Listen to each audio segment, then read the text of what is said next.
Welcome everyone to another video. As you've seen in the title, what I'm gonna go over today is what's the best stat for infantry, in my opinion. I'm gonna go over the different talent trees that I use for my infantry, and I'm gonna speak about, in general, about infantry performance and how to improve it pretty much, as well as some talent trees. So to do this video, I'm gonna base most of the baseline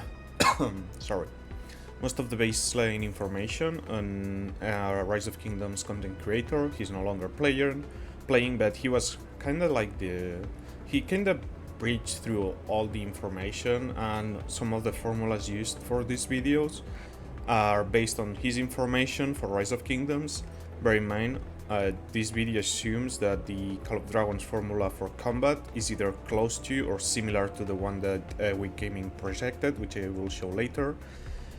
If that's not the case, then pretty much this video is obsolete, but because the devs will not release the formula, and I'm pretty sure, I mean, if you're making a new game and you have already an existing working formula for combat, you pretty much just grab it. Maybe you adapt a few things that are new here, for example, the magic defense and the physical defense, for example, some extra stats, but I do believe the core of the formula is gonna be the same. So now, with that out of the way, first let's analyze the concept of infantry. Infantry is pretty much a unit designed to take a lot of damage. It's not that designed to deal damage, but it does a fair amount of damage. Like, for example, you have marches like Gorgeous Cole, based on counterattack damage, so they do not have a single high hitting nuke, but slowly and steadily they bite into the enemy HP. Then you have marches like, for example, Denfell Moro. So Denfell, for example, has a 600 factor shield, but a massive 1.6k nuke. Okay, that's a huge amount of damage factor for an infantry.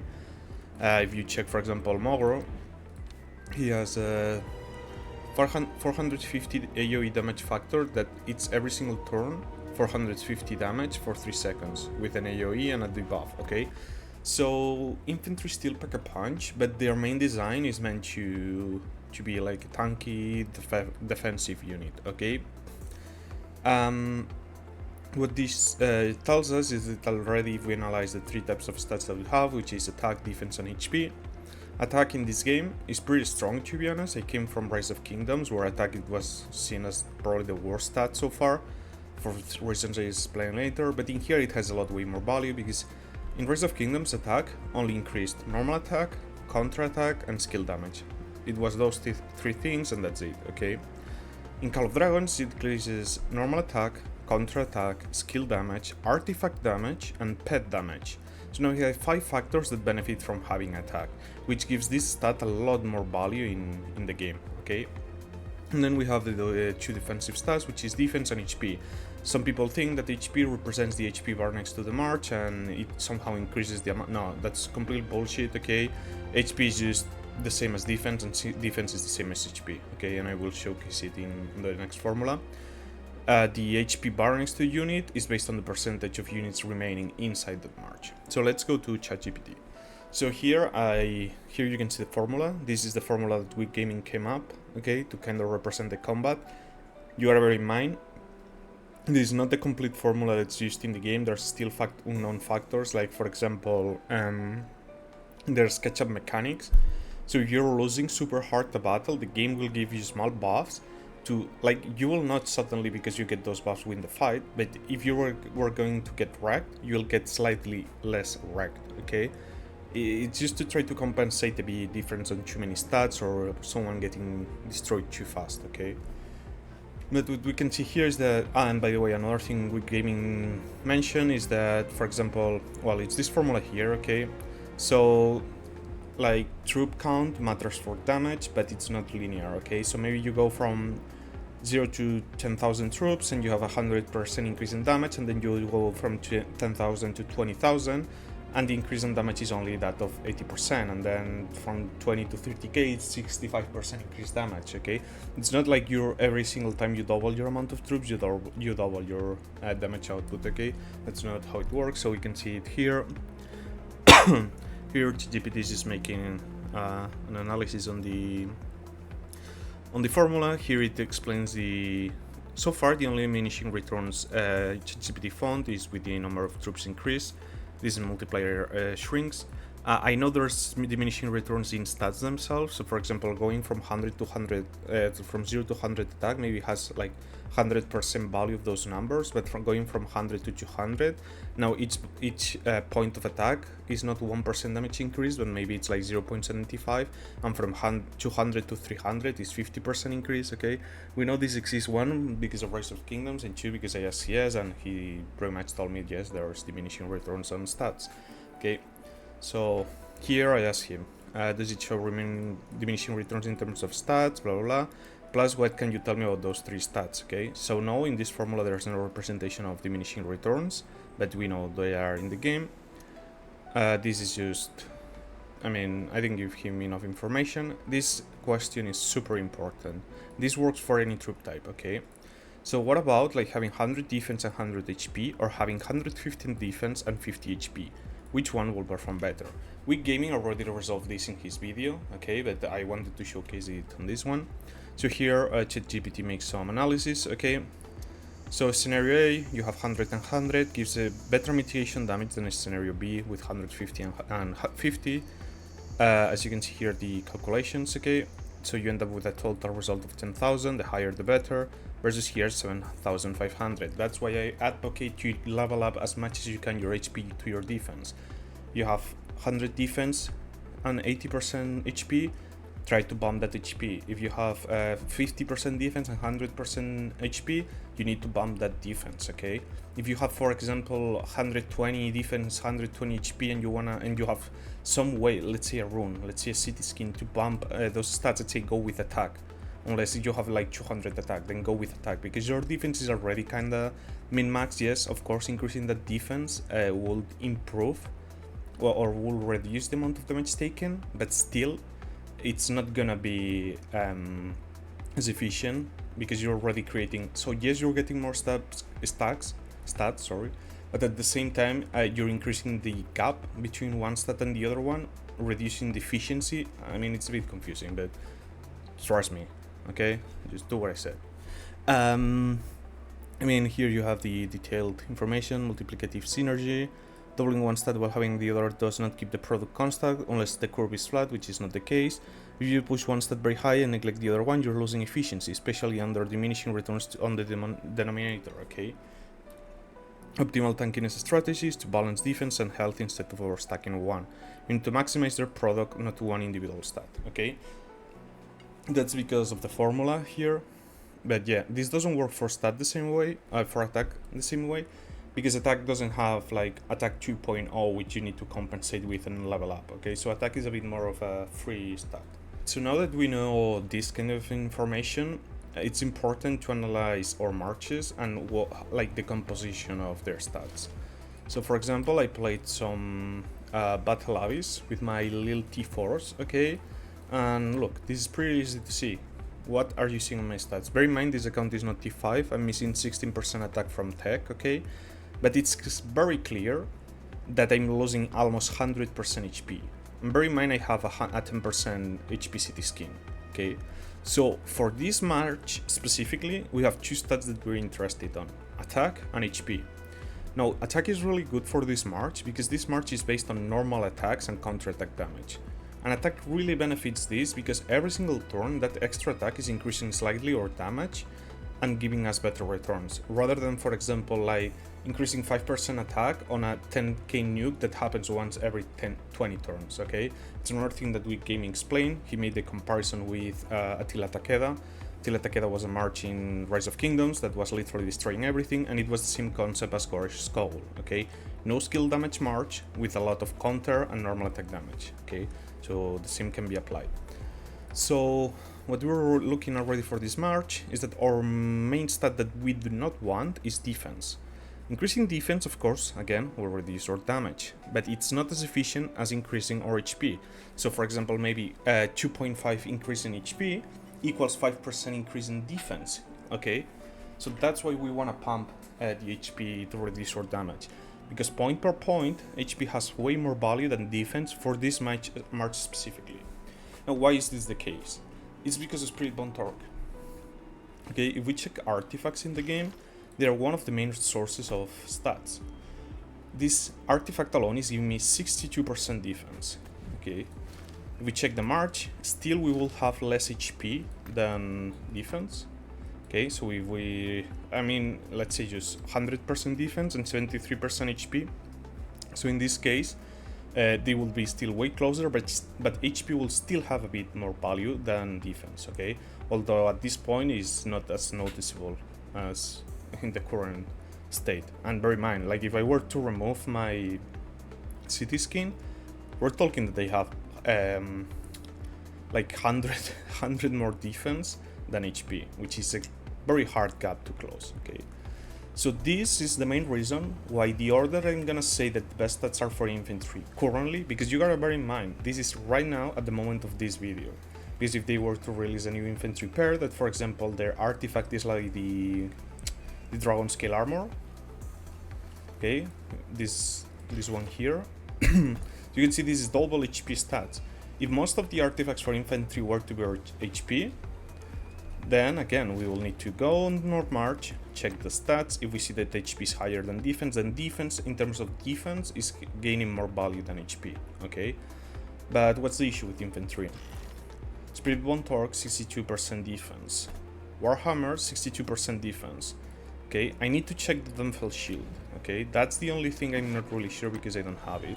Okay, so I've been told that the Dunfell shield is based on attack and HP, which is kind of one of the more tricky artifacts because it combines two stats.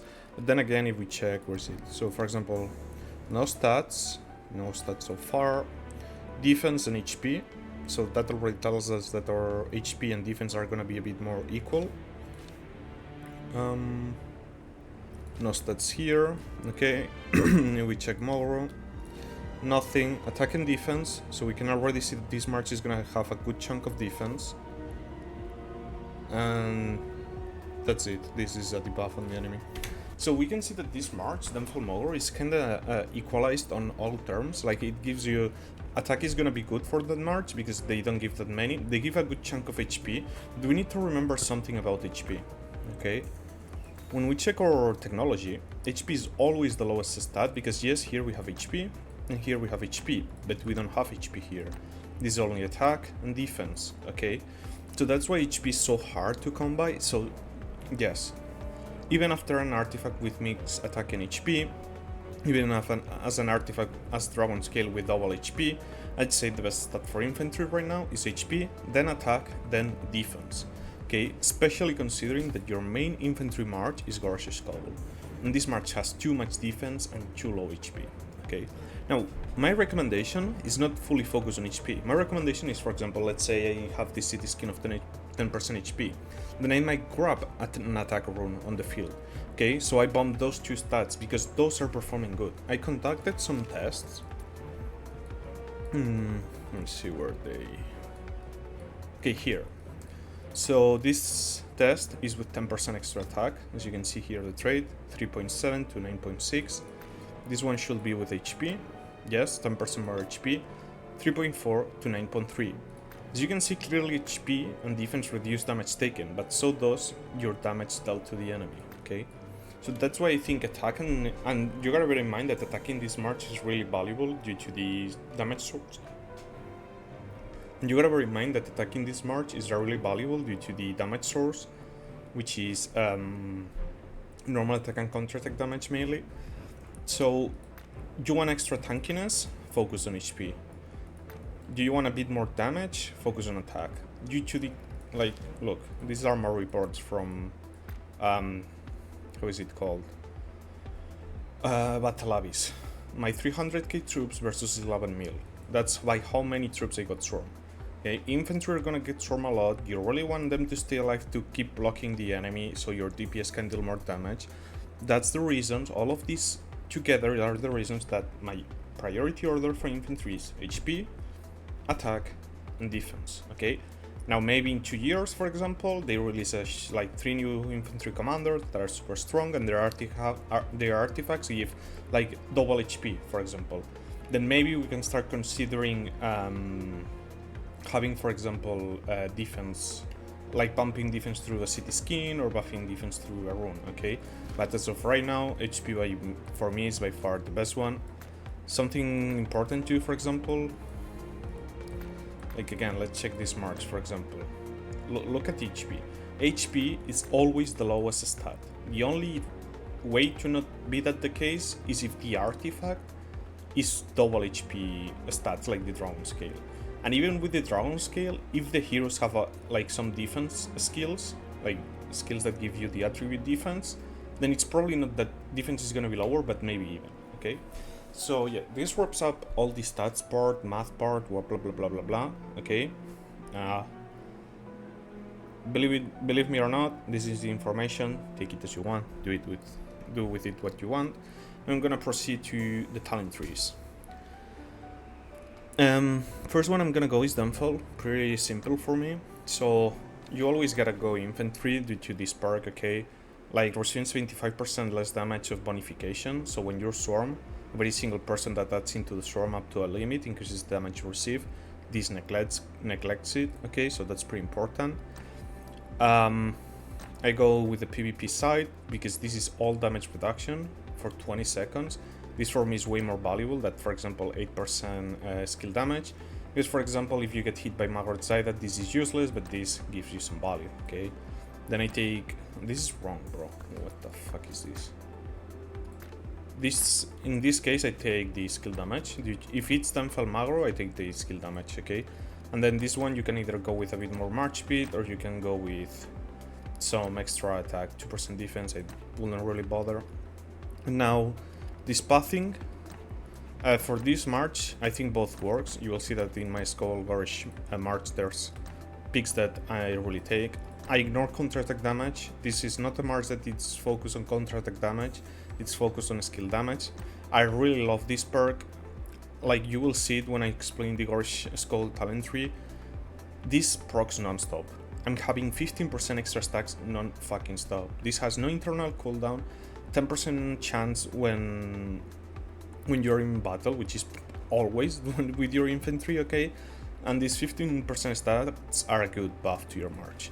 Then of course you take the damage reduction. I put one extra point here to increase the shield. I don't know why. I didn't know where to put it. Probably better in counter attack or wherever. And then I choose this. Will of Iron, I guess it's translated into English. Pretty much what it does is the buffs that you get from the main skill of the heroes, they increase their duration by 1 second. For example, in the case of Downfall, we're having 1 more second of shield now. Yes, probably your shield is breaking before those 3 seconds, okay? But with Mogro, for example, so you obtain discharge for 3 seconds. While that's lasting, the objective is marked and receives contusion for 3 seconds. Pretty much the discharge for 3 seconds is an AoE skill of 150 damage factor. So in theory, with that perk, this now lasts 4 seconds. That means 1 more cycle of this skill. But that does not apply to the debuff, because that perk on that talent tree only works for buffs. Or well, I mean buffs, yes. Like things that are positive to your march, as in this case with the damage, okay? Plus the shield of Downfall. Another reason why I don't go with the extra counter-attack damage, one, you will see it with the Gorish Skull Talent Tree. That shit procs on average on like the 20th turn. It's awful, okay? It almost never procs. And Downfall Mogro doesn't really have high counter-attack damage, okay? Let's move into this one, okay? This is the Talent Tree. It's a bit of a Frankenstein one, okay? You can see to defense, for example, there. This, bear in mind, I'm doing some testing. The main reason I have this skill on is because this third skill, I think this is kind of broken, not gonna lie. Like, you have a 50% chance to deal 250 damage factor, and this can proc twice in 1 turn and has no internal cooldown. So in theory, like, this is bam, bam, bam, bam, bam, going non-stop. So I was trying to see how much of an impact increasing that damage through this is. Yes, that's only 250 damage factor, but you bear in mind, your attack on your march increases the damage, and maybe helping it with this, it's a bit more beneficial. You wanna go the safe route, you just take this and you already use the skill damage taken. Then I go with normal attack, and then I take attack here. Why? This attack will help you dealing more counter-attack damage. More counter-attack damage will even out your sep wounds to the enemy. Plus, we already know that defense is not something that we're really looking for. Of course, this is going to make us tankier, but it's not going to be that important. Here I take the normal attack damage reduction. I've been checking my reports. I take a shit ton of sep wounds from normal attacks, so I'm all happy to reduce those. And here I take those 15% stats, and then the counter-attack damage increase, which is huge for Skull Gorge. Of course this one, and then I take the buff. I know. Okay, no, a lot of people take this. Let me finish with this. Then I go here and I take HP, then I go here and I take attack. Now, why do I not go to Indomitable Spirit, I think it's called, okay? So let's say I'm making the trade-off, okay? Now, what am I losing? So I either gotta choose those 15% stats or 4% counter-attack damage, okay? And I'm trading, for example, 15% stats, 17% stats, 19% stats for 2% defense. Here most likely is March speed, and then a bit of normal attack damage reduction and 8% skill damage reduction. For me personally, I find this more valuable, to be honest. I think I'm defense, I don't care. March speed, I don't really care. This reducing counter-attack damage, I couldn't give less of a fuck. Maybe this is valuable if I find that this is actually valuable, which I'm still debating. But then here, the rage I don't really care. This I don't really care. This is nice, but like, I don't know. I personally feel I prefer to have 15% stat, like 19% stats more overall on my March, to be honest. This is nice, not gonna lie, like having 8% less skill damage taken.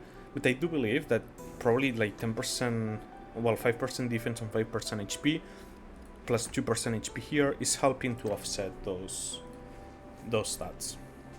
And I mean, of course, you can, I don't know, you can, like, let's say, for example, we end up seeing in some time that this is actually very valuable for Skull Gorge.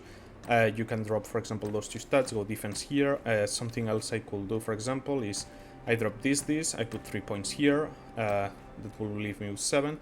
I put some 5 points here. You can do a bit of, like, you can do some modifications there, but this for me is the core of the Skull Gorge talent tree. Now I'm gonna introduce the video where I spend like 1 fucking hour looking in the battle report for this to proc, okay, for the ready for battle. My god, this is giving me a fucking headache, not gonna lie. Not gonna lie, it's giving me a headache because I've been told it should show. I'm pretty sure it's not showing on the thingies. No, tell me I did register.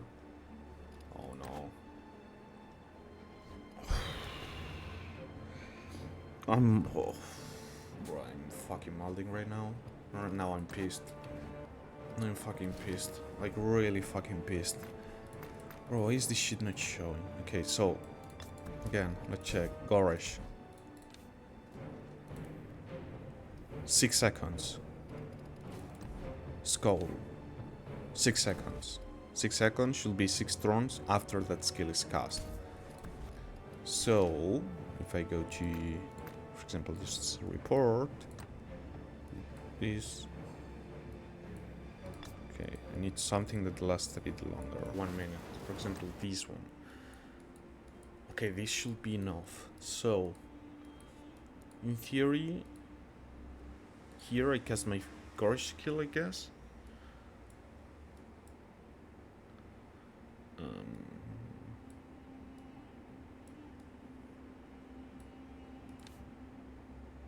Vale. Bro, I just spoke in Spanish. Yes, it's working, okay? It's fucking working. We can see it there. Okay, 7 seconds.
It's here! Oh, I can't fucking believe it. It actually exists. Oh my god. After 1 fucking hour of looking at reports, I finally find it. Then it's awful. Then it's actually fucking garbage. Because this is the first time I see it in 1 hour proccing. Ready for battle, your legion has a probability of 8% to launch an extra counterattack hit. It's absolutely garbage.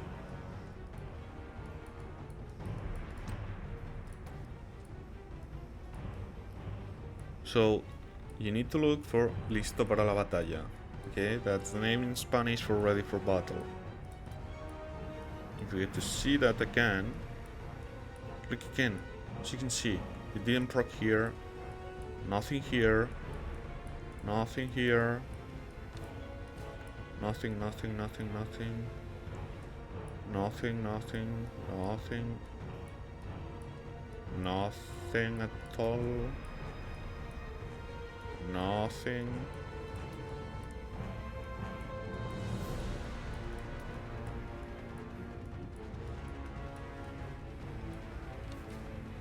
Nothing here.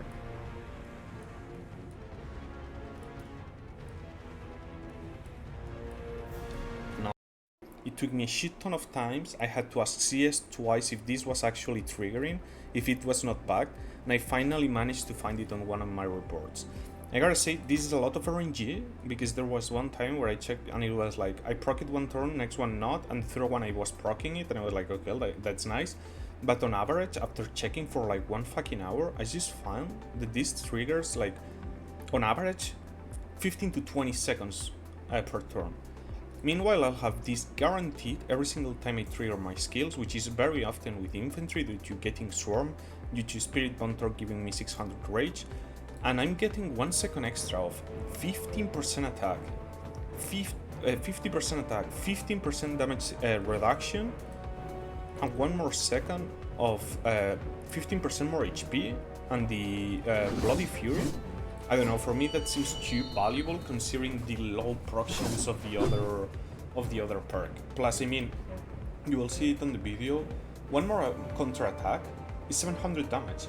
Maybe because I don't have T5, that number is low, fair enough, maybe you can do it, but again, like, do I really care to, I don't know, like, I didn't see the value in it. Like, it procs just too few times. So here we are in ChatGPT, and this is something I asked on the other video that I was recording, so I told him, so if I have an 8% chance to proc something, and I see myself in the battle report proccing it every 20 turns on average, but I'm getting strong by like 40%, people, what do you think will be the output on average?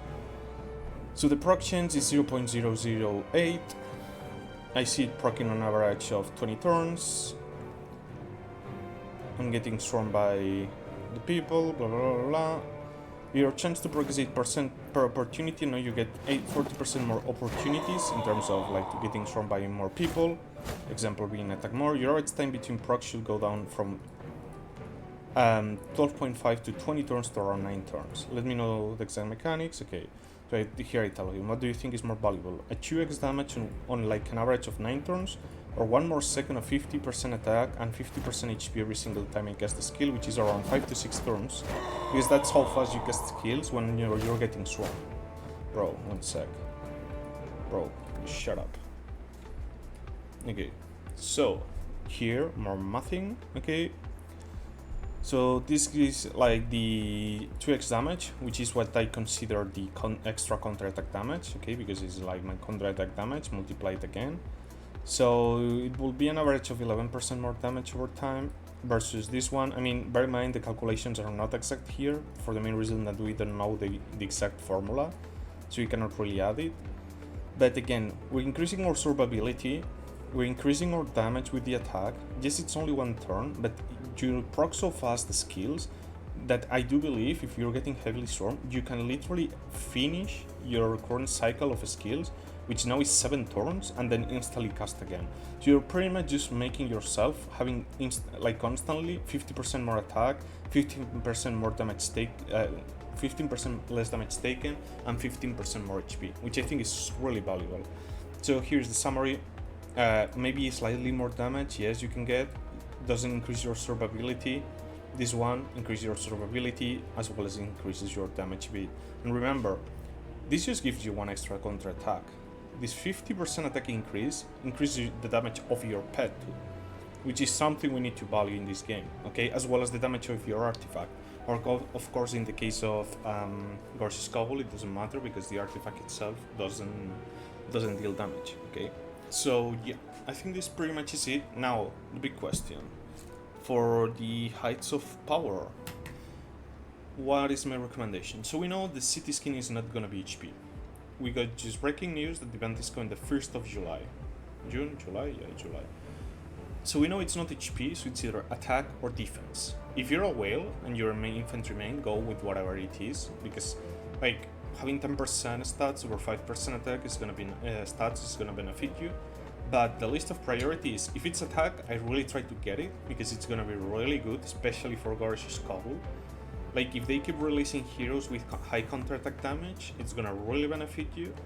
But if it's defense and you're not big whale, then you either wait one more whole year or you just fucking push it and try it again. And you know, like again, it's not useless. Like you're gonna see an improvement in terms of stats. It is not the ideal stat. Again, as the last word, for me, the priority for my stats currently with the setups of my marches is HP, attack, defense. See you in the next one.